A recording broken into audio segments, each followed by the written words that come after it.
Hello, what's up? This is gonna be a pretty unprofessional feast guide with some basics, because as of now there's no up-to-date feast guides from what I've seen, at least a visual one, because I think we've got plenty of written ones. So let's just get straight into it. This is a pretty big problem in training games, because most people don't even pick up medals. So yeah, the actual objective of feast is to have more medals than the enemy team. So those are the maximum numbers of medals each role can take. When you get 600 as a team, your team instantly wins. Otherwise, you gotta play the 6 minutes game, right? And there's a medal check at the end. You kind of want to split them, right? Not allow enemy team to do any big comebacks, right? Because when tank stacks 200 and then suddenly dies, you can instantly lose the game basically, because it might be hard to come back from that. What I'd recommend is tank going 150 for the first ones and then splitting 25-25 with healer and melee. As range, you generally don't want to pick medals in solo queue. Let's get to boxes, which are the only objectives we've got in Feast. Okay, let's go with red. At 4:30 mark, you'll have boxes in those two places. Okay, here and here on the sides. They give 25% adrenaline gauge. We'll talk about later when overviewing the classes. At 3-minute mark, you've got the most important one, straight in the middle, which is the Wolf's Heart. It's gonna give your, hopefully, healer. Okay, you should let healer take this one. There's like no options to let anybody else pick it, really. So this is an important one. You should almost always aim to get it and let your healer take it, because that's gonna help them a lot with mana regeneration and let them able to heal more pressure. Okay, and 1:30, another 25% adrenaline boxes here and here. Those are not the most important, but still nice to have, and you usually want to go for them unless you're pushing or being pushed really hard. Okay, talking about Culling. That's like the mechanic in Feast we've got. After there is no kill for 1 minute and 30 seconds, a debuff is gonna appear on everybody in the game. So everybody's gonna take increased 10% damage. That can increase up to 50% more damage. So yeah, even if the game looks like pretty stale and there isn't much happening, in Culling somebody's gonna die. Usually sooner than later, because it's gonna drain a lot of healer resources, and best of some roles get just basically unhealable in this one. But yeah, something to look for, and don't go in without defenses in Culling. Let's go straight into short role overview. We've got 4 roles. I mean, technically 5, but yeah, we queue as 4. Tank, healer, melee DPS, and range DPS, which can be either physical range or caster. There are like differences in those. Let's start with tank. Each one of them has some shared roles, and the main objective of a tank is that you have to play both offensively and defensively, because you have to keep up the damage, right? Contribute to burst. But at the same time, we've got mitigation tools, like here, reduces damage taken to 20%. There's a shield of 3000 potency. And you've also got some damage reduction stuff for the enemy team, like reprisal from the additional actions. So yeah. What you want to look for is basically, there will be countdowns, which I'm going to talk about in the melee section. But you want to use your stun on the countdown on 0 to actually contribute to the burst. Don't use it randomly, it's not gonna help too much. 600 damage is also not a lot. So yeah, keep it up. For additionals, I'd recommend for the starters Rampart Reprisal. That's gonna help your team a lot. On some class you can go Retaliation. I would not recommend that, especially for the beginners. And don't use those two. You can't cancel LBs with those, but yeah, let's leave that to professionals. Okay, Paladin basically mitigating a lot of stuff. Not the biggest burst, but pretty solid damage because you pad a lot because you've got a lot of AoE stuff, I think. Warrior, a pretty interesting one. You heal a lot. You heal by doing damage with Nascent Flesh, exactly, that you use on a teammate. So you mitigate a bit, you have a shield from Shake It Off, and you've got a Holmgang. That's a, yeah, drawing target towards the warrior. Really good class. Maybe that's gonna fit your playstyle. Dark Knight, currently definitely the weakest thing. Pretty squishy. Can deal a lot of damage, but like I said, really easy to kill. So unless you know how to position really well, you're gonna get killed a lot. I think it's kind of a good starting point, because you will be punished for almost every mistake you make. But you gotta prepare. You have to be prepared to die basically, if you want to start with Dark Knight. You got a TBN, which is 3k shield. This one is actually pretty useful, and some good mitigation tools, but you yourself are pretty squishy, not that much healing. Gunbreaker, I think the most popular pick right now. Really big burst, so yeah, you can contribute a lot. You got some healing with regen as for your mitigating tool. And drawing junction is a pretty important mechanic. I'm not gonna explain all of it now, but yeah, you will taking less damage than usual, which makes Gunbreaker the hardest tank to kill in my opinion. Okay, let's go to healers. Start with White Mage, or maybe the general overview. You basically want to go for Protect, Repose. Protect help you with mitigation. Yeah, basically, I wouldn't call healer a good starting point, because you gotta know what other classes do and what to expect from them to not overheal stuff. But yeah, it's definitely the strongest healer and the easiest one. So if you want to start somewhere, go for White Mage. You don't want to overlap mitigation. You'll see what I mean. Maybe when you get a bit more into Feast, because there's like a lot of defensive stuff. So you always want to have something ready for the burst. And yeah, Sleep comes in handy, whether it's for peeling enemy DPS or for sleeping healer while you're bursting. Also, don't forget to read about Purify, because it's a really important one.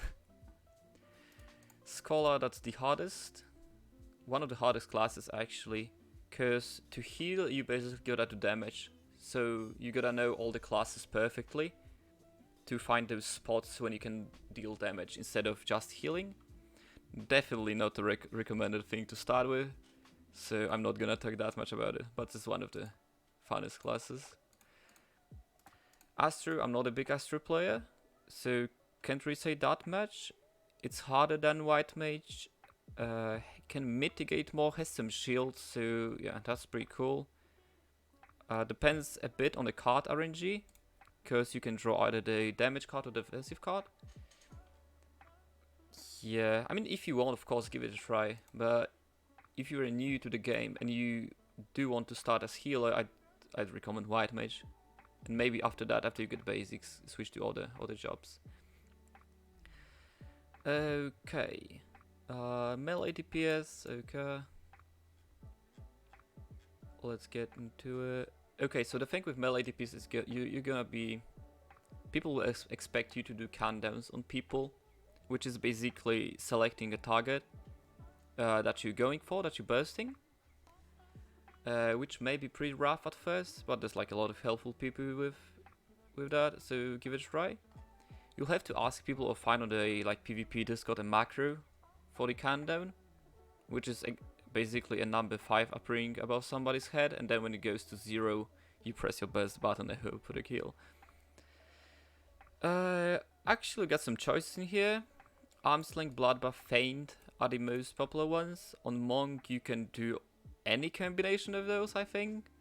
So yeah, better to talk with some Monk players. Monk has a really big unexpected burst.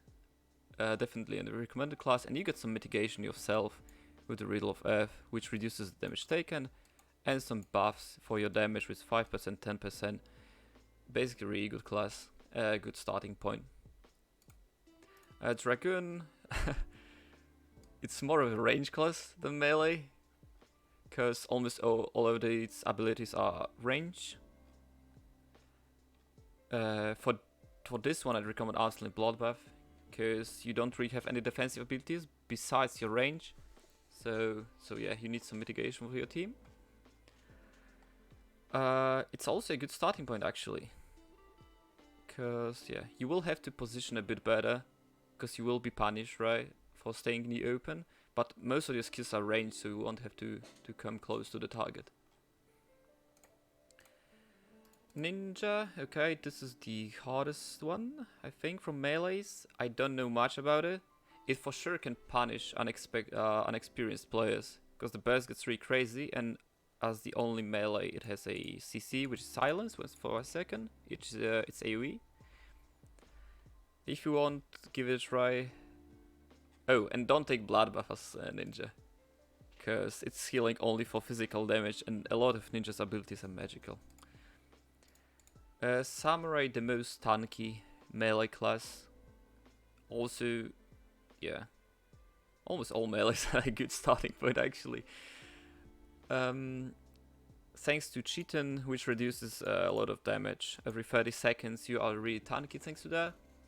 Damage also gets incredible, but you gotta cast mid-array just like in PvE, which can be a bit of a problem with positioning. Generally, you don't want to use almost any AoE actions in Feast. There are some exceptions, but yeah. Try it out. Maybe ask the class player what they think about it. This is like a general overview. Physical range, let's go into it. So, both physical and caster count as range, right? And the main difference is physical range have silence, and casters have dart. So silence is a pretty useful tool, because you can use it both offensively and defensively. Physical range, what can I say about them really? I think they're a bit tankier than casters, can provide a bit more pressure instead of burst, but they can also burst pretty well. And yeah, they don't have to cast. That's a pretty big difference. I'm not a physical range player, but the bind is really good. Concentrate also, and recoup depending on the team comp, I think. I can't really say anything about Bard, because yeah, it has a pretty good mitigation tool, and I think it can burst pretty well combined with some pressure.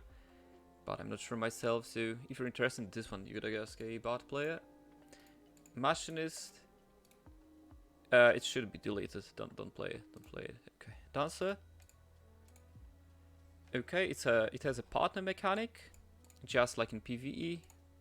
Makes your melee DPS, because you should always partner melee in this case, stronger. Really good pressure. Can stay pretty far away, and has 3 dash charges that refresh every 30 seconds, so you can stay pretty far, and in case the burst is on you, still dash away. I think this is a good class to start with and optimize, because it's pretty easy to stay alive as, and then you can go with optimizing your damage more and more. Okay.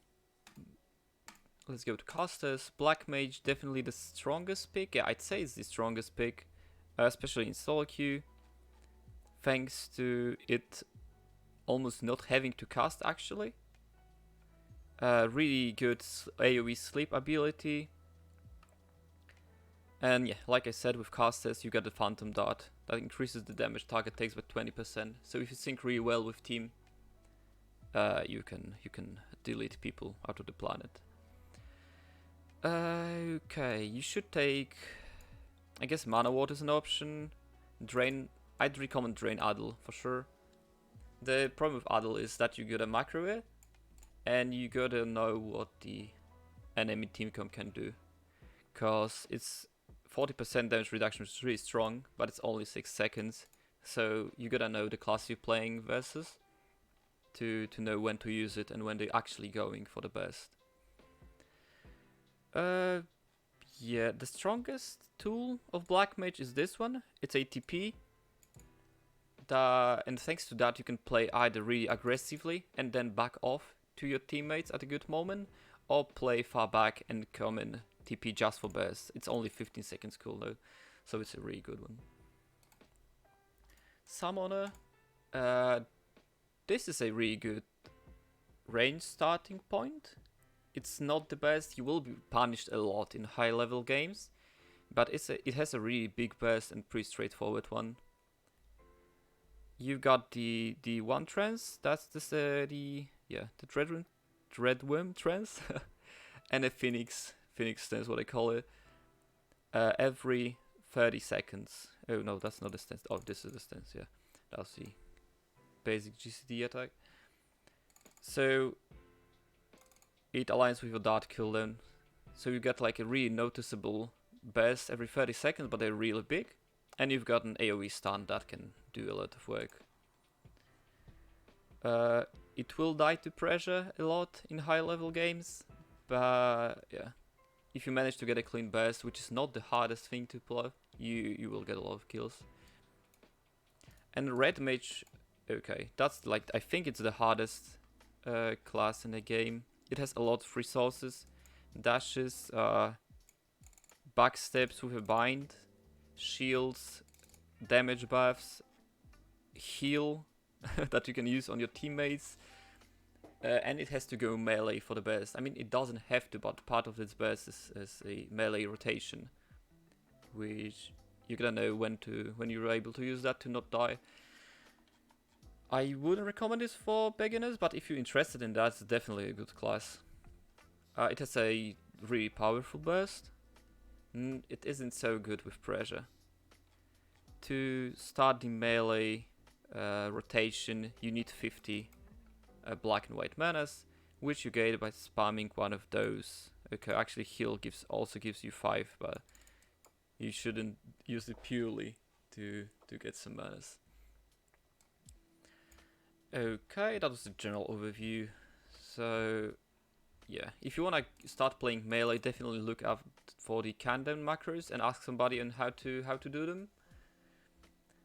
On tank, remember to play both aggressively and offensively. Aggressively and defensively, because you have to do the damage, right? But you also gotta help your healer and team with mitigating a lot.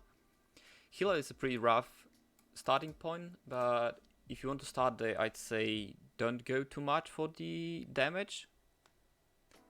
Even if there's like not much to do, maybe try to top people up with Q1, because the moment you start glaring and using like offensive resources, it might get rough for you if you don't time it correctly.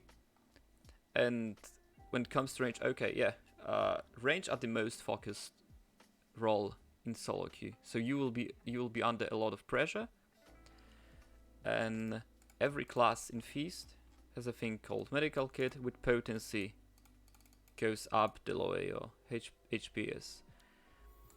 And yeah, you gotta be good with those. Like, not press all of them in a single burst, because healer alone won't be able to keep you up.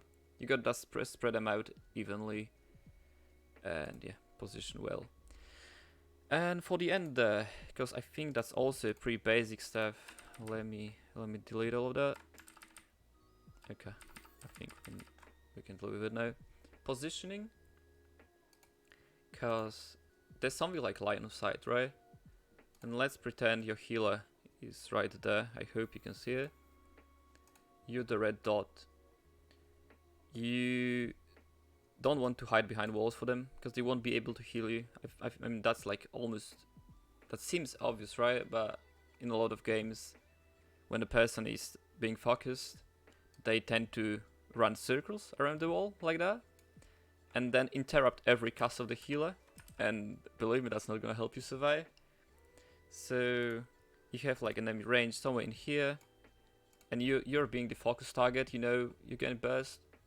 just camp here, go somewhere like that, just go into the position so you dodge the line of sight of the enemy range, and at the same time keep the healer in your line of sight. There's a lot of graphs and guides on how to do that, and you can find a lot of them on like PvP Discords. I'm gonna link up something myself in the description, so you can look through the most popular spots and how do people usually position. But yeah, just beware of that. Don't run in like that when your healer is trying to keep you alive casting Q2, and don't do circles around the wall, because that's a suicide. If you got any more questions, just hit me up. There's a lot of stuff to cover, but yeah, hopefully that helped you a little bit. See you around.